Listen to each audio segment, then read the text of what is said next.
A homeless black boy stole the Arab CEO's wallet, and the reason shocked him.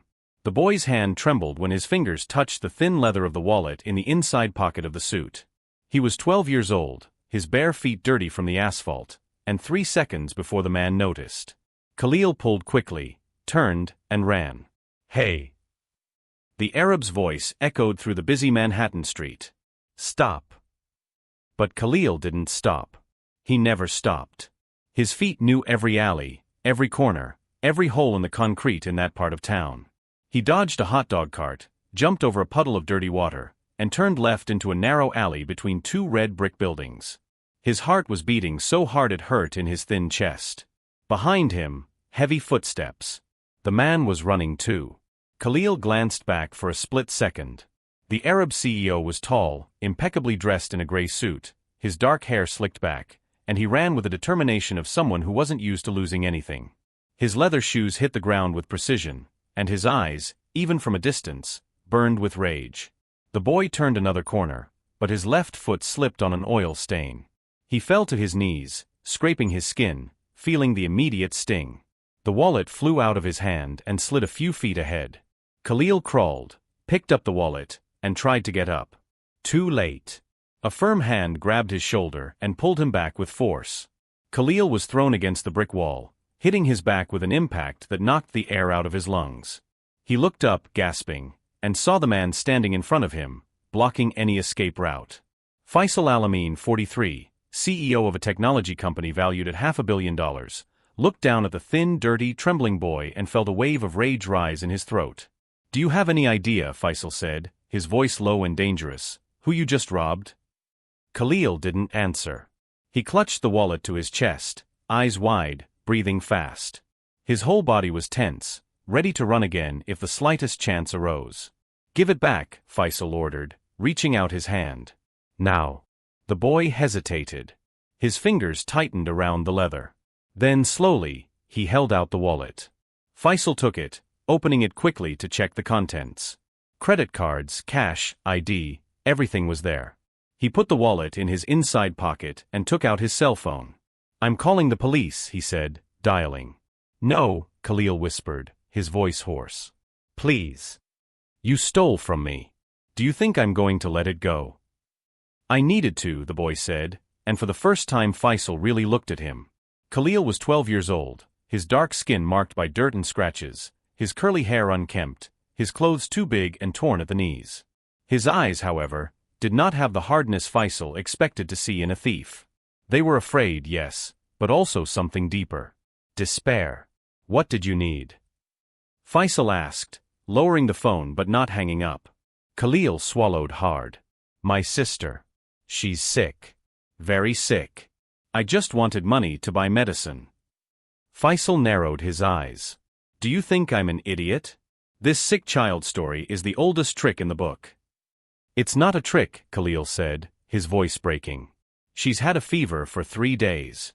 I tried to take her to the hospital, but they sent us away because we don't have insurance. I tried begging for money on the street, but no one gives anything. I didn't know what to do." Tears began to roll down the boy's dirty face, leaving clean trails on his skin. He wiped them away with the back of his hand, embarrassed. Faisal was silent for a long moment. Part of him wanted to complete the call to the police, turn this boy in, and get on with his day. But another part, smaller and quieter, hesitated. "Where's your sister?" he asked. Khalil blinked, surprised. "What?" "Your sister. Where is she?" Somewhere near here. About 10 blocks away." Faisal hung up the phone and put it in his pocket. "Take me to her." "Are you going to call the police from there?" "Maybe. Maybe not. It depends on whether you're lying." Khalil looked at the Arab man in the expensive suit, trying to understand what was happening. Then slowly, he nodded. They walked silently through the streets of Manhattan. Faisal followed a few steps behind, watching the boy walk barefoot on the hot concrete as if he felt no pain. Khalil turned his head from time to check if the man was still there, as if he expected him to disappear. 10 blocks away, they found themselves in a completely different part of the city. The buildings were shorter, older, with broken windows and graffiti on the walls. The smell had changed too, from gourmet coffee and expensive perfume to accumulated garbage and sewage. Faisal felt his discomfort grow, but he kept walking. Khalil stopped in front of an abandoned building, half collapsed, with boards nailed over the windows. "Here," he said quietly. Faisal looked around. "Do you live here?" "This is where we stay. It's not a home, but—" Khalil didn't finish the sentence. He pushed open a rusty metal door that creaked loudly. Inside, it was almost completely dark. Faisal hesitated at the entrance, but Khalil had already disappeared into the shadows. "Come," the boy's voice echoed. Faisal entered, blinking as his eyes adjusted. The smell was terrible, mold mixed with something sweet and rotten. He followed the sound of Khalil's footsteps to a corner where a little light came in through a crack in the wall.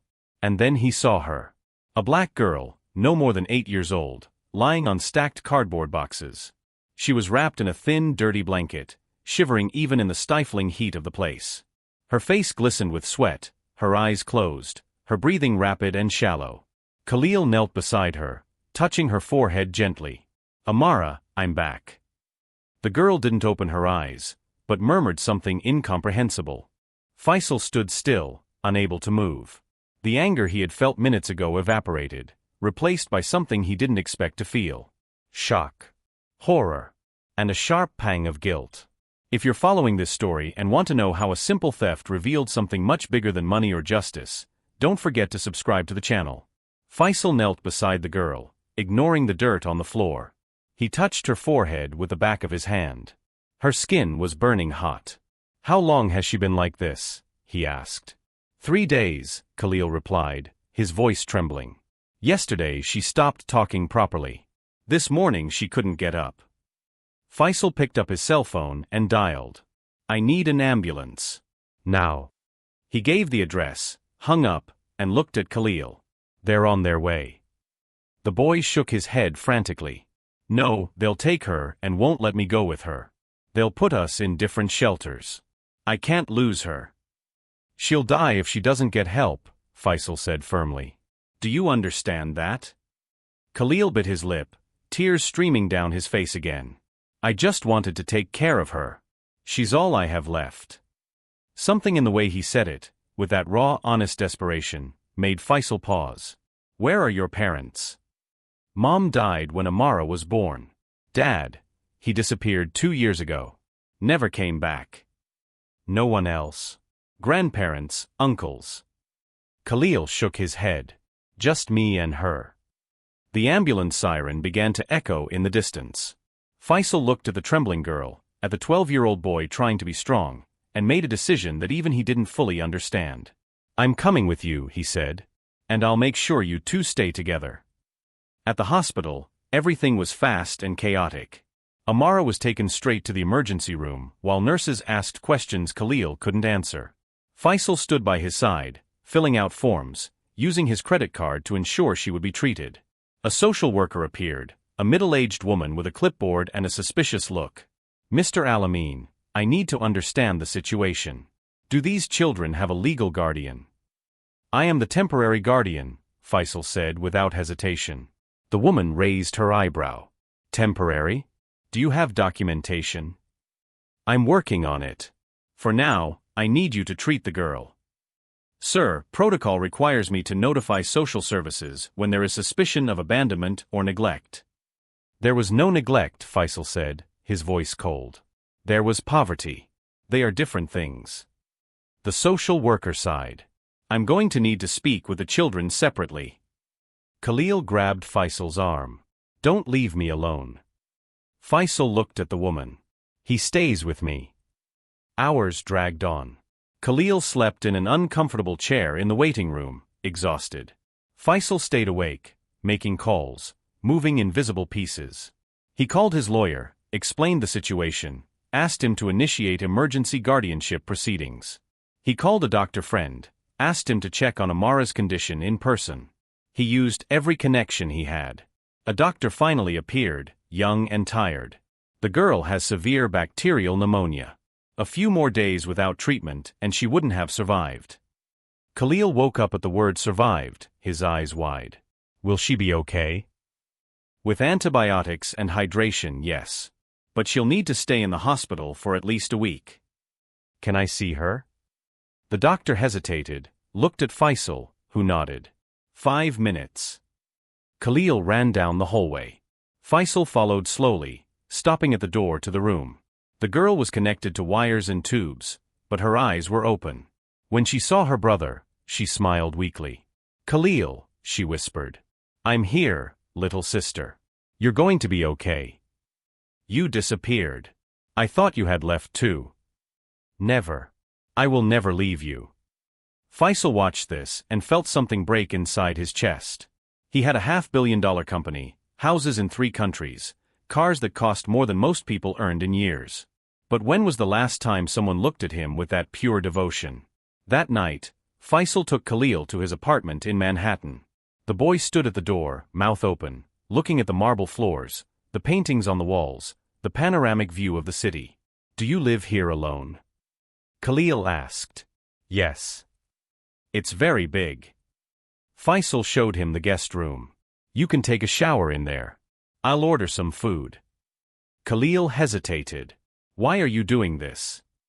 Faisal stopped, hands in his pockets. For a long moment, he didn't answer. Then he said in a low voice, I had a brother. He died when I was 13. Car accident. I was driving. Khalil was silent. He was 10.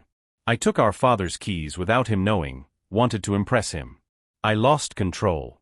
He died on impact. I survived without a scratch. It wasn't your fault, Khalil said softly. Faisal smiled bitterly. It was. And I've spent the last 30 years trying to make up for something that can't be made up for. I built companies, made money, pretended everything was fine. But when I saw you and your sister today, he paused, his voice breaking slightly. I saw a second chance. Not to save my brother, but to do something that really matters. Khalil took a step forward and, without warning, hugged Faisal. The man stiffened for a second, then relaxed, returning the hug gently, as if the boy would break. When they separated, Khalil wiped his eyes. Thank you. Don't thank me yet, Faisal said. The real fight is just beginning. And he was right.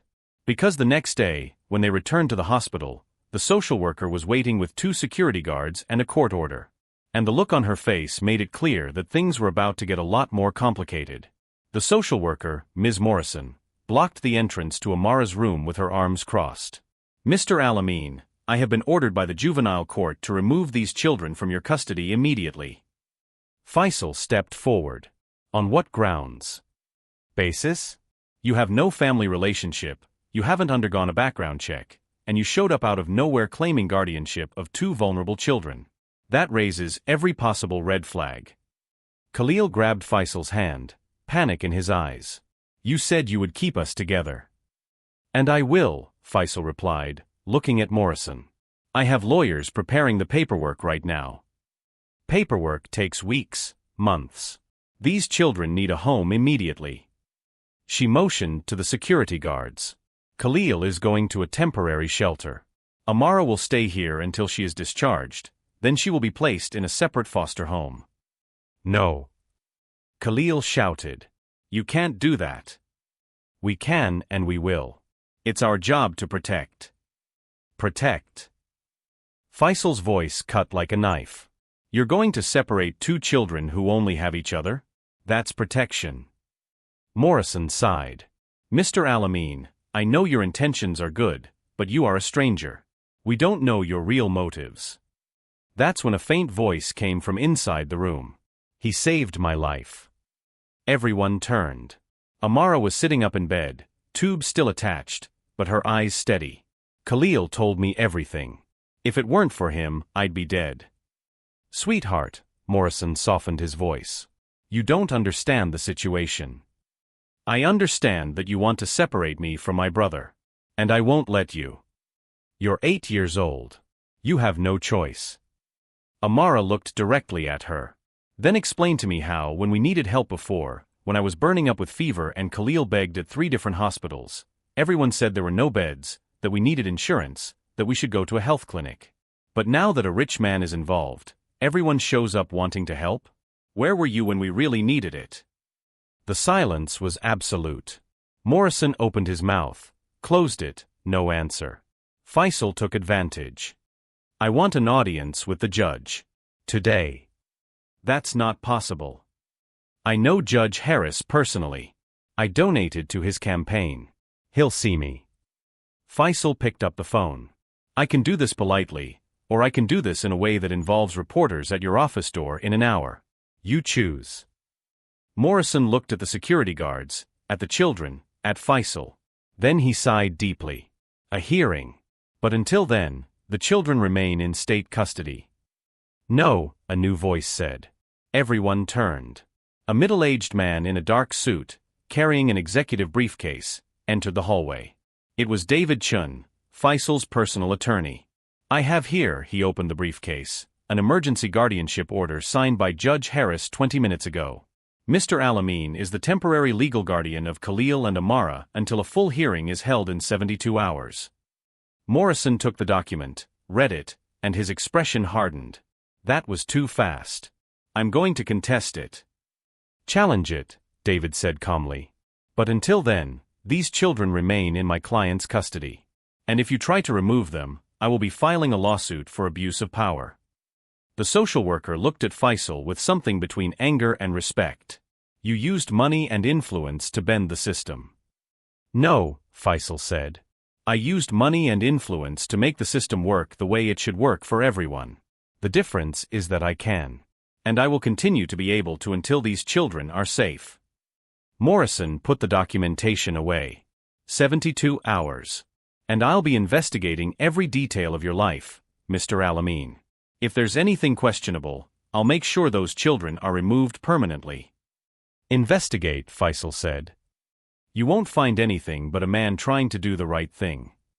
When she left, Khalil let out the breath he had been holding. You did it. For now, Faisal said. But she's right about one thing. Over the next 72 hours, they're going to turn my whole life upside down. And there's something I need to tell you. Khalil frowned. What? Faisal hesitated, choosing his words. The accident that killed my brother? I was never prosecuted. My family was rich, influential. They hushed it up, paid off witnesses, made the problem disappear. I was 13 and never faced any real consequences. But it was an accident, Amara said from the bedroom. It was. But the way it was handled wasn't fair. And if Morrison finds out about it, he'll use it against me. He'll say I'm someone who buys innocence. He looked at Khalil. So I need you to understand, doing this, fighting for you, isn't charity. It's the first real honest thing I've done in 30 years. And I won't give up, no matter what they find in my past. Khalil took a step forward. Then we fight together. Faisal smiled, tired but genuine. Together. The hearing arrived 72 hours later. Morrison presented reports questioning the sudden guardianship, insinuating hidden motives. But then David presented something no one expected, letters. Dozens of them. From Faisal's employees, business partners, even competitors, all attesting to his character. And in the end, Judge Harris looked at Khalil and asked, Do you want to stay with Mr. Alameen? Yes, Khalil said without hesitation. He's the only person who really saw us. Not as a problem. As people. The judge nodded slowly. Guardianship granted. Provisional, with review in 6 months. Morrison stood up to protest, but the gavel had already fallen. Outside the courtroom, Khalil hugged Faisal tightly. And for the first time in 30 years, Faisal felt that maybe finally, he had done something his brother would approve of. 6 months later, Faisal's apartment had changed completely. There were drawings by Amara on the refrigerator, Khalil's sneakers scattered around the entryway, the sound of laughter echoing through hallways that had once been too quiet. Amara had made a full recovery and was attending a private school on a full scholarship that Faisal had negotiated. Khalil studied at night to make up for lost time, determined to one day work in technology like Faisal. But it wasn't all smooth sailing. There were nights when Khalil woke up screaming, dreaming he was back on the streets. There were days when Amara refused to eat, afraid that the food would run out. There were moments when Faisal didn't know what to do, when no amount of money or influence could solve the trauma those children carried. A therapist helped. patience helped even more. One Saturday afternoon, Faisal was in his office when Khalil walked in, holding something behind his back. "Can I talk to you?" Faisal closed his laptop. "Anytime." Khalil revealed what he was hiding, the wallet. The same one he had stolen 6 months ago, now worn and crumpled. "I kept it," Khalil said quietly. "I know it's strange, but it reminds me of where I came from. And who found me." He held out the wallet. "But I think it's time to really give it back. Not just the object, but what it means." Faisal took the wallet, feeling its symbolic weight. "What does it mean to you?" "Despair," Khalil said. "Fear. The feeling that I had to do anything to survive, even the wrong things." He looked into Faisal's eyes. "But it also means hope. Because it was by stealing this that I found someone who didn't judge me for the worst moment of my life." Faisal felt his throat tighten.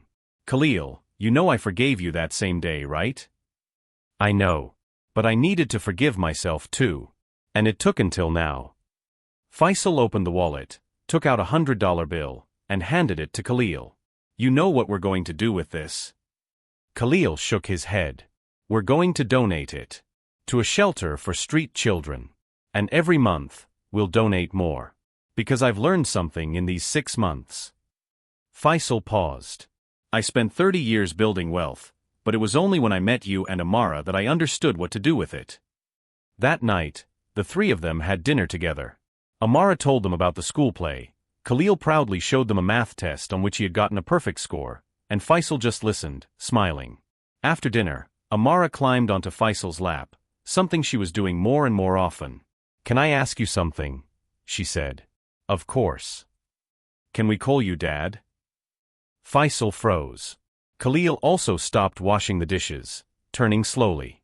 "It doesn't have to be official," Amara continued quickly. "But it's just, that's how I think of you. And I think Khalil does too." Khalil nodded, his eyes shining. "If you want to, of course." Faisal looked at these two children who had entered his life through a desperate theft and changed absolutely everything. He thought of the brother he had lost, the guilt he carried, the empty years building meaningless empires. "I'd love to," he said, his voice breaking. "More than anything." Amara hugged him tightly. Khalil joined them, and the three stood there intertwined, an unlikely family formed by tragedy and held together by choice. 3 years later, Faisal was on stage receiving a philanthropic award. He had used part of his fortune to create a foundation that helped street children get education, healthcare, and housing. During his speech, he told the story of how it all began. Of a desperate boy who stole his wallet and, without knowing it, stole his heart as well. "People ask me why I do this," Faisal said into the microphone. "And the answer is simple, because one day, a 12-year-old boy taught me that value is not in what you have, but in what you do with what you have. And that family is not blood. It's who stays when everything falls apart." In the audience, Khalil, now 15 and planning to study engineering, applauded loudly. Next to him, Amara, 11, smiled proudly. And Faisal, looking at them, finally understood what he had been searching for his whole life. Redemption does not come from erasing the past, but from building a future that honors those we have lost. If this story touched your heart, subscribe to the channel and share it with someone who needs to remember that sometimes what seems like the worst moment of our lives is just the universe pushing us to where we really need to be. Because in the end, it's not our mistakes that define us, but what we choose to do after them.